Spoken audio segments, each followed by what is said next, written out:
ছাত্র জনতার গণ অভ্যুত্থানের মুখে ক্ষমতা ছেড়ে দেশ ত্যাগ করেন সাবেক প্রধানমন্ত্রী শেখ হাসিনা। বর্তমানে তিনি ভারতে রয়েছেন। অন্য প্রতিবেশী দেশের সঙ্গে ভারতের সম্পর্ক খারাপ থাকলেও শেখ হাসিনার কারণে বাংলাদেশ ছিল দেশটির বিশ্বস্ত সঙ্গী। এই অবস্থায় শেখ হাসিনা সরকারের পতনের কারণে আঞ্চলিক রাজনীতিতে নতুন মোড় লক্ষ্য করা যাচ্ছে। নিরাপত্তা বিশ্লেষকদের মতে পরিবর্তিত পরিস্থিতিতে বাংলাদেশের প্রভাব কমতে শুরু করেছে ভারতের। ঢাকার পরিবর্তনশীল এই অবস্থা আঞ্চলিক রাজনীতিতেও প্রভাব ফেলতে পারে বলে মত তাদের। বিস্তারিত আবদাল হোসেনের প্রতিবেদনে। ছাত্র জনতার গণ আন্দোলনের মুখে গত ৫ আগস্ট প্রধানমন্ত্রীর পদ থেকে পদত্যাগ করে দেশ ছেড়ে ভারতে চলে যান সাবেক প্রধানমন্ত্রী শেখ হাসিনা। এরপর থেকে তিনি ভারতেই রয়েছেন। স্যান্ডেলিনা সো, রূপচর্চায় আভিজাত্য। দ্য গার্ডিয়ানে হান্না এলিস পিটারসনের এক নিবন্ধে দাবি করা হয়েছে, শেখ হাসিনার সঙ্গে ভারতের ক্ষমতাসীন দল বিজেপি এবং বিরোধী দল কংগ্রেসের ঘনিষ্ঠ সম্পর্ক রয়েছে। এই সম্পর্কের কারণে বাংলাদেশ ভারতের সবচেয়ে ঘনিষ্ঠ এবং বিশ্বস্ত আঞ্চলিক মিত্র হতে পেরেছিল। অন্য প্রতিবেশী দেশের সঙ্গে ভারতের সম্পর্ক খারাপ থাকলেও শেখ হাসিনার কারণে বাংলাদেশ ছিল তাদের বিশ্বস্ত সঙ্গী। পাশাপাশি আঞ্চলিক রাজনীতিতে চীন ব্যাপকভাবে অন্য দেশগুলোর ওপর প্রভাব বিস্তার করলেও বাংলাদেশে তা সম্ভব হয়নি। এই অবস্থায় গেল ৫ আগস্ট শেখ হাসিনা সরকারের পতনে অনেক হিসেব নিকেশ উল্টে গেছে।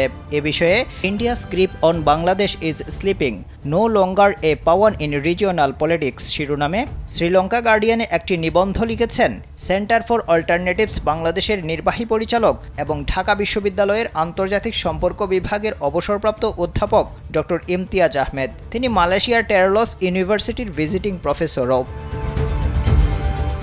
ওই নিবন্ধে অধ্যাপক ডক্টর ইমতিয়াজ আহমেদ লিখেন, বাংলাদেশে শেখ হাসিনা সরকারের পতনের পর অন্তর্বর্তীকালীন সরকার দায়িত্ব নিয়েছে। এই অবস্থায় ভারত বাংলাদেশের সাথে তার সম্পর্ককে কিভাবে নেভিগেট করে তা প্রকাশের জন্য আগামী ৩ থেকে ৬ মাস হবে গুরুত্বপূর্ণ। তবে বাংলাদেশে প্রভাব কমছে ভারতের এবং ঢাকার সঙ্গে দেশটির সম্পর্ক কোন দিকে যাবে সেই বলও এখন রয়েছে নয়াদিল্লির কোর্টে। গেল বৃহস্পতিবার ভারতের উত্তরপ্রদেশের লখনৌতে ৩ বাহিনীর শীর্ষ কমান্ডারদের যৌথ সম্মেলনে দেশটির প্রতিরক্ষামন্ত্রী রাজনাথ সিং বক্তব্য দেন।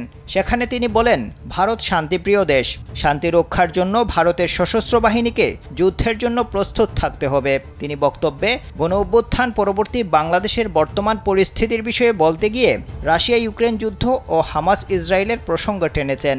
প্রতিবেশী দেশগুলোর পাশাপাশি উত্তর পূর্ব সীমান্ত পরিস্থিতির ওপরও নজর রাখতে বলেছেন। এ বিষয়ে ডক্টর ইমতিয়াজ আহমেদের নিবন্ধে বলা হয়েছে, ভারতের প্রতিরক্ষামন্ত্রী রাজনাথ সিং সম্প্রতি যা বলেছেন তার পেছনে ৩টি গুরুত্বপূর্ণ কারণ রয়েছে।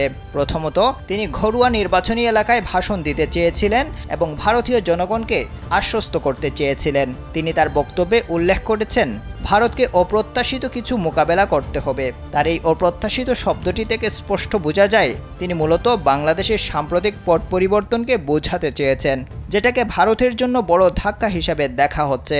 মূলত ভারতের মিডিয়া এবং কিছু নীতি নির্ধারক গত ৫ আগস্টের পরে তেমনই ইঙ্গিত দিয়েছেন। নিবন্ধে লেখক আরও বলেছেন, তিনি নিশ্চিত ভারতের বেশিরভাগ অংশ অবশ্য এই ঘটনায় পুরোপুরি হতবাক হয়েছে, কারণ গত ১ দশক বা তারও বেশি সময় ধরে ভারত বলে আসছিল বাংলাদেশের সাথে তাদের সম্পর্ক সবচেয়ে ভালো। এখন এখানে যে পয়েন্টটি অনুপস্থিত তা হলো, ভারতের সম্পর্ক বাংলাদেশের জনগণের সাথে ছিল না, ছিল একটি নির্দিষ্ট রাজনৈতিক দল বা গোষ্ঠীর সাথে, আর সেটাই ব্যর্থ হয়েছে। ডক্টর ইমতিয়াজ আহমেদ বলেন, তিনি নিশ্চিত তারা অর্থাৎ ভারত এখন বুঝতে পেরেছে কোনো নির্দিষ্ট গোষ্ঠী বা রাজনৈতিক দলের সঙ্গে সম্পর্ক না করে জনগণের সঙ্গে সম্পর্ক রাখা অনেক ভালো। দ্বিতীয় কারণটি হলো, বহুমুখী বিশ্বে ভারত অন্যতম প্রধান শক্তি হিসেবে তার অবস্থান অর্জন করতে চায়। দেশটির অর্থনীতি আয়তনের দিক থেকে ইতিমধ্যে যুক্তরাজ্য ও ফ্রান্সকে ছাড়িয়ে গেছে। আর তৃতীয় কারণটি হলো, বাংলাদেশকে স্বাভাবিকভাবে না নেওয়া, যেমনটি ভারত নিয়েছিল আওয়ামী লীগের শাসনামলে। তাই ডক্টর ইমতিয়াজ আহমেদ মনে করেন সেই বার্তাটি ভারতীয় শ্রেণীবিন্যাস এবং স্টেক হোল্ডারদের কাছে পাঠানো হয়েছে, বিশেষ করে যখন প্রধান উপদেষ্টা ডক্টর মোহাম্মদ ইউনূস তিস্তার পানি বণ্টন, সীমান্ত হত্যা, সার্ককে পুনরুজ্জীবিত করা সহ আরও বেশ কিছু বিষয়ে ইতিমধ্যে উল্লেখ করেছেন। এর আগে তিনি অর্থাৎ ডক্টর মোহাম্মদ ইউনূস ভারতের উত্তর পূর্বাঞ্চল নিয়ে বিশেষ বক্তব্য দিয়েছেন। ডক্টর ইমতিয়াজ আহমেদ তার নিবন্ধে আরও বলেছেন, নয়াদিল্লি নিঃসন্দেহে নিশ্চিত যে বাংলাদেশের বর্তমান সরকার পূর্ববর্তী আওয়ামী লীগ সরকার থেকে ভিন্ন, সুতরাং তাদের সঙ্গে সেই অনুযায়ী কাজ করতে হবে। আফদাল হুসাইন, কালবেলা।